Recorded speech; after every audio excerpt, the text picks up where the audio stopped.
So hello friends, let's come to the second session of properties of definite integrals. हमने कुछ properties first lecture में पढ़ी थी. Second में we start with the property a to b f of x dx is equal to a to b f of a plus b minus x dx. What is this a plus b is actually this is the sum of limits, sum of upper limit and lower limit. So first thing let's prove this property ऐसा होता क्यों है और फिर हम देखेंगे ये property use कहाँ कहाँ होगी, right? So proof. So what I do friends here is I substitute a plus b minus x is equal to t. और हमें पता डेफिनेट इंटीग्रल में substitution is a three process substitution. First you substitute for integrant function, उसके बाद differential operator and then the limits are also to be changed. So from this, if I have to get x, I take x to the right, t to the left. It will be a plus b minus t equals to x. Right. Now if I differentiate both sides, it will be minus dt equals to dx because derivative of a is 0, derivative of b is 0 being constants. Okay. So मैंने function put कर लिया, मैंने उसको differential operator को express कर दिया new operator में. अब मेरे पास क्या चीज़ की ज़रूरत रह गई, अब रह गया मेरे पास लिमिट्स का. So as this limit was with respect to what x, now the limit have to be with respect to what t. As x equal to a, substitute here. So a plus b minus x equal to t. X is a, so it will be a and a gone, t will be equal to b. And as x is equal to b, you substitute it here, it will be a plus b minus b equals to t. b and b gone, so your t will be equal to a. Okay beta, so it will give us, so a to b f of x dx will be equal to, what is there in place of x? In place of x we have got a plus b minus t, right? What is there in place of dx? Dx is minus dt, minus comes out dt. Limit देखिए, जब x ये with respect to x था ना, जब x a था तो t कितना था मेरे पास, b था. और जब x b था, what was the value of t? It was a, right? Now what will you do is, if we interchange the limits, now here is minus, if you interchange these two limits, ठीक है, lower and upper, so what do you get? a to b, this is already minus, and one minus will be by interchanging the property, minus and minus will become what? Plus, right? So it will be a to b plus में, and it will be f of a plus b minus t dt. और first property हमने पढ़ी थी, that variable in definite integral is dummy. So I can replace this t with x. I can write it like this: a b f of a plus b minus u du लिख दूँ, minus x dx लिख लूँ, ठीक है ना, उसको कोई फर्क नहीं पड़ता. So hence proved. I think this is equal to right hand side. दूसरा तरीका क्या रह सकता है आपके पास? You take the right hand side, you start with this, so it will be a to b f of t minus dt minus, sorry, b to a हो जाएगा, minus बाहर आ जाएगा. सो नेक्स्ट प्रॉपर्टी लगाओगे, सो it will become a to b f of t dt. तो t को replace कर दो x के साथ, तो a to b f of x. The choice is yours. You take left hand side, you get right hand side, or you take right hand side and prove it equal to left hand side. Right friends, so this is how do we actually prove this property. Now let's have few examples based on this property. So let's have example based on this. I have taken one very simple example here, that I is the integral from 1 to 3 root of x upon root x plus root of 4 minus x. So मुझे कैसे पता चलेगा मैं ये property लगा सकता हूँ? एक सिंपल तरीका इसको देखने का है. You take up the sum of the limits, कितना बना, 1 plus 3 is equal to 4. And if you look at the constant in this integral, in this irrational integral, this constant is also 4. So I can make an attempt to apply this property. ठीक है, let's check whether I can apply this or not. Now friends, if I take this whole thing inside the integral, I write it as f of x. Let me mark it as first, f of x is equal to root x upon root x plus root of 4 minus x. ठीक है. So now what is f of 1 plus 3 minus x? That is equal to f of 4 minus x. A plus b, lower limit plus upper limit. What I do is, in this function I replace x with 4 minus x. So it will be root of 4 minus x upon, it will be root of 4 minus x plus root of 4 minus x. This 4 and 4 no more. So this is equal to root of 4 minus x upon root of 4 minus x plus root x. This is what is f of 4 minus x. Okay, ये f of x था मेरे पास और ये आ गया f of 4 minus x. अगर मैं ये property यहाँ पे लगाता हूँ a to b f of x dx में, तो उसके अनुसार मेरे पास I should be equal to 1 2 3, right? If this is f of x dx, okay, and then I is also equal to 1 to 3 f of upper limit plus lower limit minus x dx. If I apply this property, यही था ना, a की जगह 1, b की जगह 3. So this will give me what? That 1 plus 3 will be equal to what? 4. So it will be f of 4 minus x. Means अगर इसका value I है तो इस चीज़ का वैल्यू भी क्या हो जाएगा? I. So what I do is I'll substitute for it now. Right, so by using that property, if this is equal to I, so this thing will also be equal to I. So I is equal to 1 to 3 f of 4 minus x की value put कर दी मैंने. Now what I do is I add 1 and 2. So once you add 1 and 2, one is this and second is this. तो I plus I will give you what? Twice of I. जब दो integrals का limit same होता है, only then you can add those two integrals. ठीक है. So this is 1 to 3. So what will be? It will be root x upon root x plus root of 4 minus x, then plus root of 4 minus x upon root of 4 minus x plus root x dx.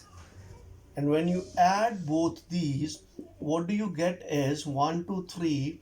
Numerator is root x plus root of 4 minus x. Denominator is root x plus root of 4 minus x. Denominator same थे तभी तो numerator add कर दिए मैंने. Okay, दोनों का denominator same है तो न्यूमरेटर ऐड हो गए, तो ये दोनों हो जाएंगे cancel. So it will B 1 to 3 dx, and once you integrate it, what do you get? It is this will be x from 1 to 3, and this will give you 3 minus 1 equal to 2. That is upper limit minus lower limit. So if twice of I is equal to 2, so I is equal to 1 unit. So this is the answer. This is one case. What I actually wanted to tell you is this property can be applied in the cases where sum of lower limit and upper limit is equal to the constant present in the given function. That is one case where we can apply this property successfully. Right? Let's have another example. Let's have another interesting example based on this question. दूसरा example क्या हो सकता है? जब हमारे पास lower limit right और upper limit दोनों का जो सम है ना, दैट इज इक्वल टू 90 बन रहा हो, pi by 2. If you convert it to degrees, oh sorry, it was pi by 6 and it is pi by 3, right? Pi by 6 to pi by 3 आप taken it, right? Pi by 6 is 30 degree and pi by 3 is 60 degree. तो 30 plus 60 is 90 degree. So when the sum of the lower limit and the upper limit is 90, and the functions given in the integrals are sine and cos, that is, they're complementary of each other. So in this case also this property is of great use. So what we will actually try to do here is, if I take this as f of x, right? So if I is equal to pi by 6 to pi by 3 f of x dx, then I is also supposed to be equal to pi by 6 to pi by 3 f of sum of limits minus x dx, that is pi by 6 to pi by 3 f of 30 plus 60 is 90 pi by 2 minus x dx. Right friends, तो फिर ये इसके बराबर भी होना चाहिए. अगर इस चीज़ का आंसर आई होगा इस चीज़ का, तो इसका भी आंसर क्या होगा? आई. तो इसमें मुझे किस चीज़ की ज़रूरत पड़ रही है? पाई बाई 2 माइनस एक्स की. So I start from here. F of x क्या है मेरे पास? Sine raise power 3/2x upon cos raise power 3/2x plus sine raise power 3/2x.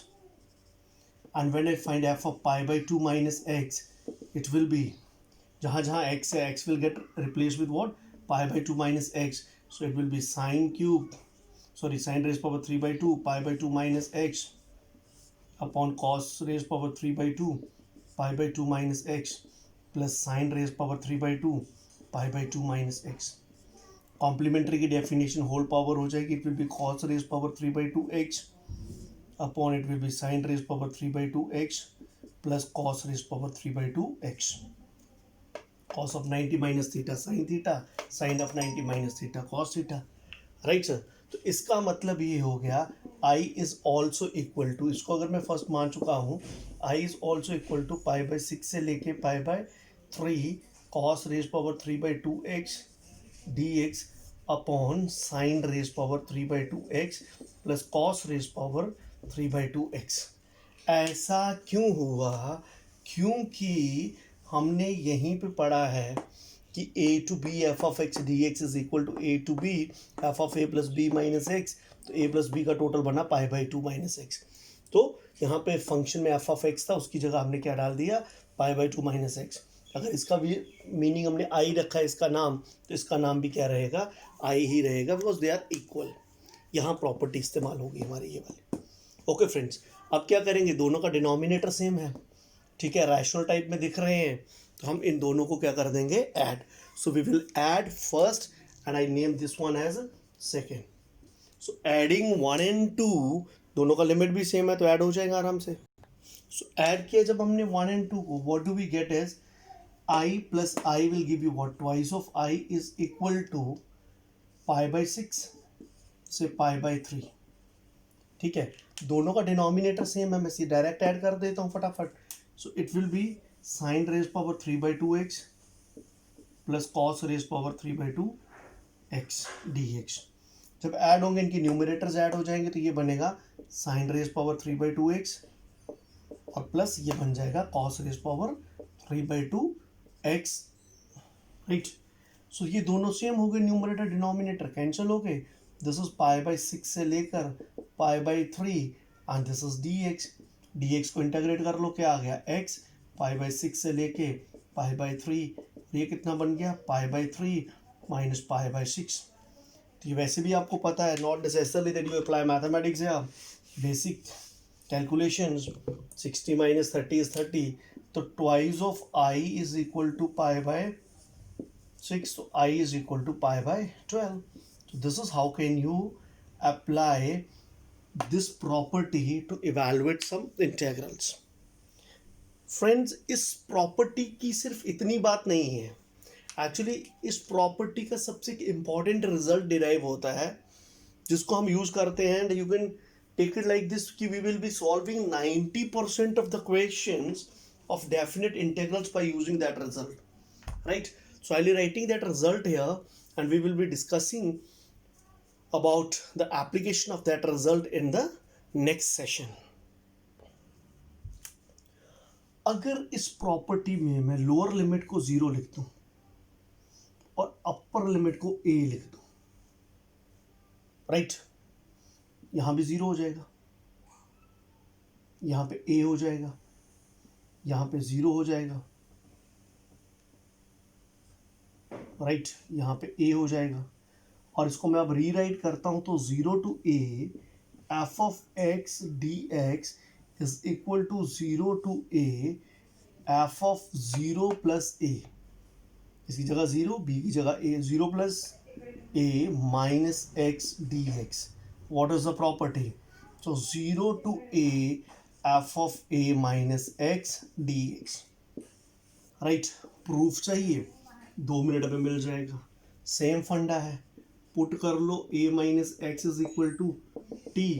So your x will be equal to a minus t, dx will be equal to minus dt. Limit change करेंगे, जब x a होगा तो t 0, जब x b होगा, ठीक है, हमारे पास, ओ sorry 0 से लिमिट ये थी ना, आई एम सॉरी, जब x 0 होगा हमारे पास तो x विल बी 0, तो t will be equal to a, और जब हमारे पास x will be equal to a, ठीक है, your t will be equal to x is a minus a equal to 0. So therefore this integral, if you write 0 to a f of x dx, this will be equal to x की जगह पे क्या आ गया हमारे पास a minus t, f of a minus t, और dx की जगह पे क्या था, हमारे dx की जगह पे हमारे पास क्या आ चुका है, dx is equal to minus dt, तो माइनस बाहर निकाल दो, और जब x हमारे पास 0 था तो t कितना था a, और जब x a था तो t कितना हो गया था 0. अब लिमिट्स इंटरचेंज कर दो तो माइनस और माइनस क्या हो जाएगा, plus 0 to a f of a minus t dt.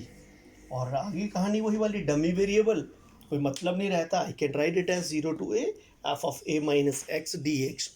So friends 2 साल पहले CBSE में क्वेश्चन था, पहले प्रॉपर्टी प्रूव करनी थी, उसके बाद क्वेश्चन सॉल्व करना था. अब अगर आपको इस प्रॉपर्टी की आगे एप्लीकेशन चाहिए, ठीक है ना, तो आपको नेक्स्ट सेशन ज़रूर देखना पड़ेगा. So we will be discussing so many questions based on this property. 0 to a f of x dx is equal to 0 to a f of x dx equal to 0 to a f of a minus x dx. A is upper limit, so that is how do you read it as